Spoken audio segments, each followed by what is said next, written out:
hop. Y'all know how we do.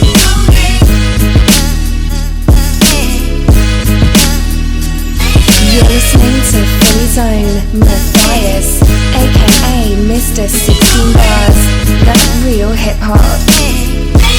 We try to tell people that Philly is a special breed. They hate to see us on top, they hate to see us on. They hate to see us come up, they hate we on. They hate the moves that we make because it's made to break them. We give them knowledge on tracks and hope our words can save them. I guess it's hard to give props when you know you lesser. So we right on your heels, I hope you feel the pressure. Rappers faking a role, my shoes will never fit them. Before you come at a king, I let my soldiers get them. I'm from Philly with hot quarters, they turn chilly. Tight shirts with tight jeans, they never feel me. Young boys confused, they think I'm too preachy. Old head in the game and still rep my city. I'm from Philly where hot corners they turn chilly. Tight shirts with tight jeans, they never feel me. Welcome to this episode of Philly on the Rise. As you know, I'm your host, Michael W. Pleasant. This week, Philly on the Rise finds us in West Philly. We're actually at the West Philadelphia Senior Center, and we're joined by Councilman Derek Green. He is councilman at large. He came down to the senior center to speak to the folks here, but then also obviously as a councilman he has a packed schedule, so he was able to squeeze us in. Derek Green, welcome to Philly on the Rise. Thank you, and welcome to the West Philadelphia Senior Center. Yeah, very nice center here. It's a great center. I've had a long connection with the center. My late sister-in-law, Barbara Russell, worked here for a number of years, and while working with Councilman Tasco, I would come here once a month and provide free legal assistance. And so I've had a long connection working with Julie Diggs and the other people here, and it's a great center. It's a still great facility. It's still relatively new, but it's a great facility, great opportunity for people to come out and do Zumba or play checkers or learn information like I tried to provide earlier today. And what did you provide? What did you talk about? Well, we were talking about a lot of issues. I'm the vice chair of the Council Committee on Aging, so I was also the board president of Senator Park, another senior center, or as my dad would say, seasoned center in Germantown. And so as vice chair of the Committee on Aging, I try to visit various seasoned centers all around the city of Philadelphia to really get some issues and concerns addressed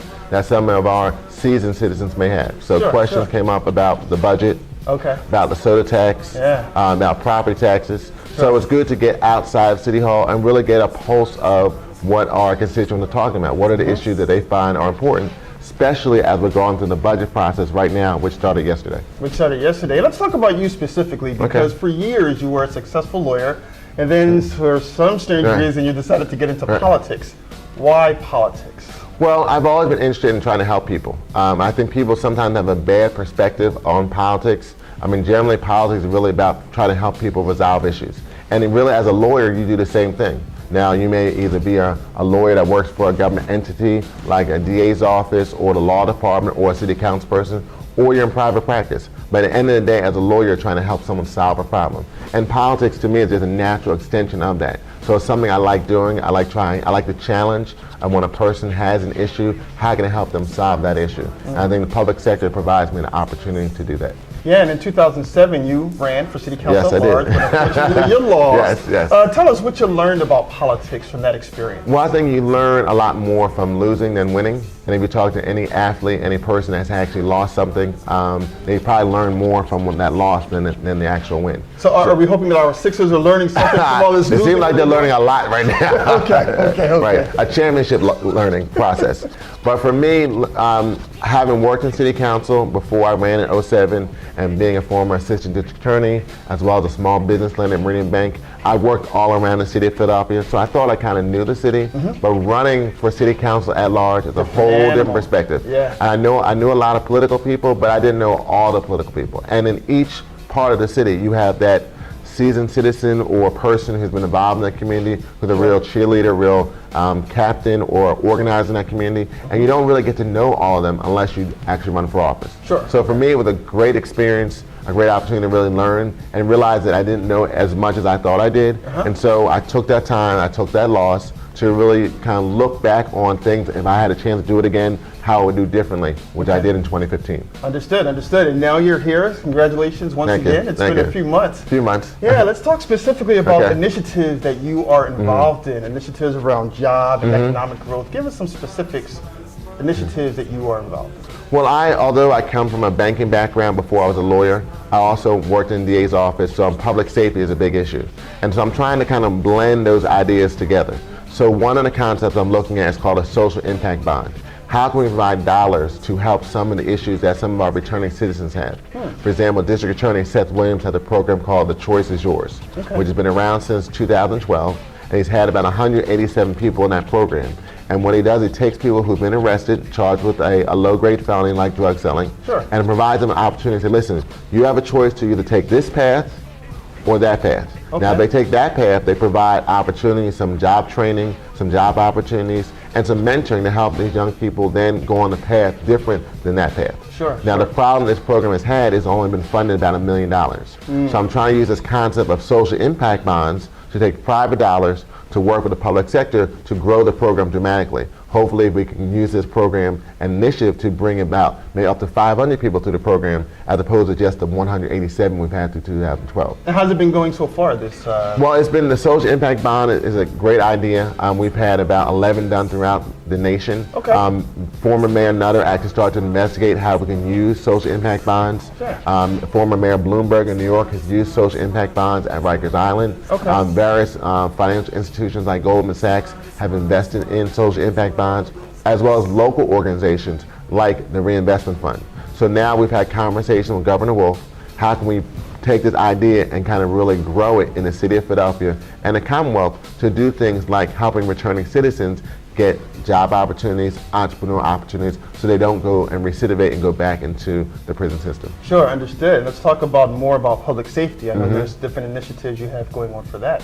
What are some of those initiatives? Well, from public safety perspective, we just had a hearing on Monday regarding youth gun violence. And so that was part of the Public Safety Committee, which I'm a member, and really looking at how can we do things differently regarding youth gun violence.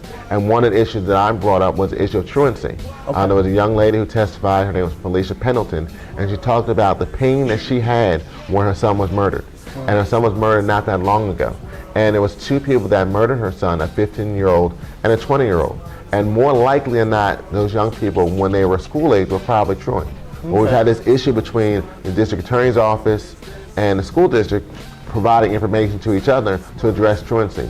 So one of the things that came out in that hearing, we need to do a better job of getting beyond the bureaucracy of one group saying we can't do this, we can't do that. Let's really get to affect the issue so we can provide opportunities for those young people so you don't have the unfortunate thing that happened to Miss Pendleton and her son being murdered. Yeah, you're speaking to gun violence a little bit, and it looks as though you're looking at ways outside the box to kind of solve some of those gun violence issues. Any other type of public safety initiatives you have going on? Well, coming out of that hearing, there's actually going to be a commission on youth gun violence and how can really target and look at those issues and bring in all these various agencies. So you have the federal government, so you have the both the district attorney's office at the local level, the state attorney general's office, and you have the AG's office at the federal level, as well as the police department, public defenders, and some of those other organizations like the Mayor's Office of Reentry. How can we bring all these organizations together and work cooperatively? I think that's something that's different and has not happened, as well as look at what about behavioral health and mental health. I think some of the issues that we're dealing with gun violence also touches on mental health as well as economic development opportunities. So let's bring all these resources together and work cooperatively and get out of this, well, I'm here in public safety, I'm over here doing economic development, I'm over behavioral health. Let's get outside of the silos and work collectively together to address these issues. One of the hot button topics right now in Philly is the soda tax. Yes. So obviously everyone wants to know, what is your take on the soda tax? We still haven't received all the details, so it was part of the mayor's budget address, and we started talking about it yesterday. One of my concerns in reference to the soda tax is that it does impact low-income communities more than others, and it's called what's called a regressive tax.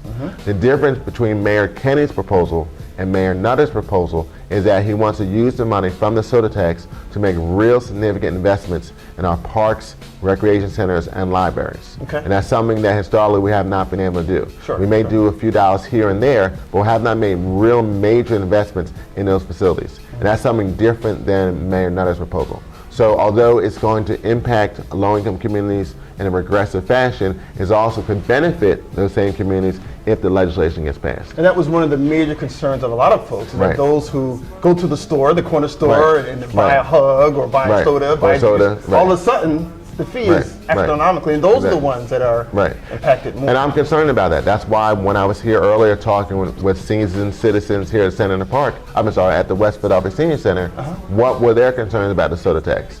But on the flip side, we really shouldn't be drinking a whole lot of soda anyway. Well, sure. It's not healthy for you. It's not healthy for you. I mean, I lost about 45 pounds just by looking at menu labeling. And I used to go to Dunkin' Donuts thinking I'm eating healthy by having a reduced fat blueberry muffin and a decaf coffee. Okay. That blueberry muffin had 550 calories. But it said reduced fat. Exactly, that's what I thought. I could have had a bow tie or a coffee roll and that's 200 calories less. Okay. But is that those calories, like in soda, those empty calories? Yeah. A can of soda typically has 150 calories, 160 calories. Those are empty, not nutritional calories. So we really should be drinking less soda anyway. But we don't have the right to dictate or tell people what they exactly. should. And there's a personal liberty issue. So we've got to look at, should people have the ability to buy a soda without paying high taxes? Sure. At the same point, look at the health benefits of drinking less soda. And the industry is moving in that direction.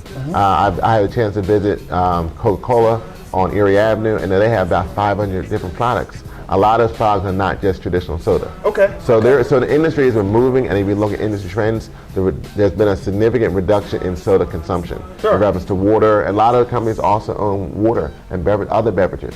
So we've got to balance all those issues. That's why I'm here talking to the seasoned citizens here at the center and others across the city to really get their take on this whole soda tax issue. So when we have the debate in City Council, I can be more informed as an at-large City Council person. And this process that you're undertaking now about the soda tax is very similar to the cigarette tax process. Yes. And there were a lot of people up in arms about the cigarette tax. Were you in office during that whole I process? worked with Councilman Tasco at that time. Okay. The cigarette tax is a little bit different because the dollar was specifically identified for the school district. Because the school district was saying, listen, if we don't have additional local money, because we're not getting the money we should in Harrisburg, we may not be able to open the doors. Okay. And so the cigarette tax was a way to provide additional money for the school district. Sure. You mentioned Marion Tasco, and she's a big tree, many leaves, Yes. her roots go deep. Yes. What was it like working for Marion Tasco, and what did you learn from that experience? I learned from Councilman Tasco, she used to say a phrase, always keep your powder dry.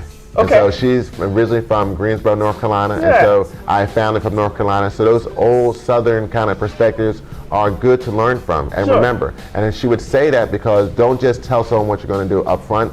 Make sure you have all the information so you can make an informed decision. So one of the reasons why, like coming here to the center and going across the city to get people's perspective on the soda tax, so that way I can make an informed decision when it's time for a vote. So those are some things we learned from Councilman Tasco. You said Greensboro, North Carolina? Yes. Did you eat some of her collard greens? I've never had collard greens, but I've had her fried fish several times. Fried fish, yeah. There you go. And probably some hush puppies too, and some sweet tea. Oh, wow. Okay. Been there quite often at the... every so often. Every so often at Yes. Tasco's house. Yeah. Let's circle back to you specifically. Again, you've been a lawyer for a number of years. You're now in City Council, serving the public. Let's talk about you, your motivation. Okay. What motivates you to get out of bed every day and serve the folks of Philadelphia? Well, I think something that motivates me, like I said, trying to solve people's problems is something that motivates me, but also my son. My son Julian was diagnosed with autism when he was about 24 months, about a little over 2. And so he really motivates me every day. So when I see the struggles and challenges he has with his learning difference called autism, and he's able to do so much with that, it really says to me that I can do as much as I can and keep moving forward and persevere. Sure. So he's really taught me perseverance and to really don't accept things as it's presented and try to move forward to do the best that you can. Understood. I know you and your wife are a part of the national organization Autism Speaks, and you do certain things at the school. Right. How many folks are involved in your program at the school? Well, we've been involved with fundraising for the Autism Speaks. They do a walk every year. So they do Walk Now for Autism Speaks Philadelphia, normally in the fall at Citizens Bank Park. But we also do other autism-related activities. So when my son was going from pre-K to kindergarten, we were trying to figure out what's the best education option for him. So we went to our local public school, Houston Elementary School, and we were able to work with then Principal Kim Newman, teachers and other people there, and really we got a welcoming environment about how we can enroll Julian in our local public school. Okay. So he did well in kindergarten, Yeah. but it was time for first grade, then it became a little more of a challenge. Okay, So sure. working with all the neighbors and the teachers there and other people, we were able to create the first autism support classroom at Houston Elementary. And so now we have 3, and Yeah. it's doing really well. And that's Good been a stuff. great opportunity for that school from now on for my son, but also people in the community and the greater Amman area community as well. Sure. Tell Philadelphia who they have in Dairy Free. Well, I think we have a hardworking, motivated person who's about working for the people and trying to get things done. Okay. I think too often, as I said earlier, we work in silos, and that really frustrates me because when I worked in city council for Councilman Tasco, people often come to us when they got up against that brick wall, that roadblock. And so we would have to talk to this department, that department, to listen, we need you to work together. Okay. So now being in city council, as a council member, I have the ability to now talk to the various departments like we talked about with youth gun violence and say, we need you to work together to address these issues. And let's not always do the same old that we can't get things done. Let's not say can't, let's say can. Wow, good stuff, good stuff. Let's give us a nugget. I'd like to end with a nugget. Something that you don't mind sharing, obviously, Absolutely. with the world, with Philadelphia. Absolutely. An unknown nugget, if you Yes, don't mind, yes. about Derek Green.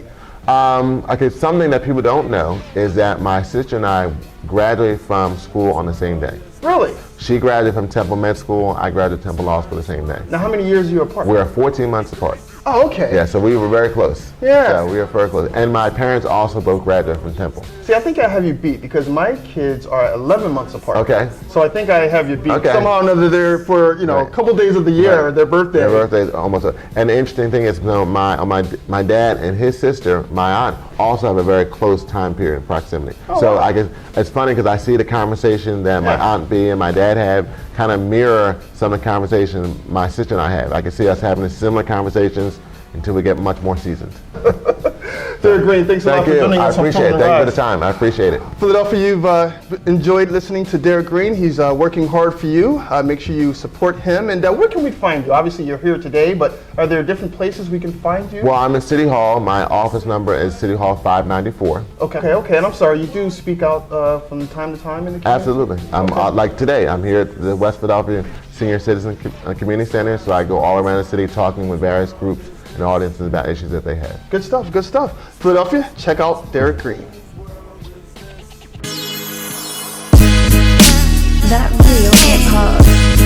Y'all know how we do.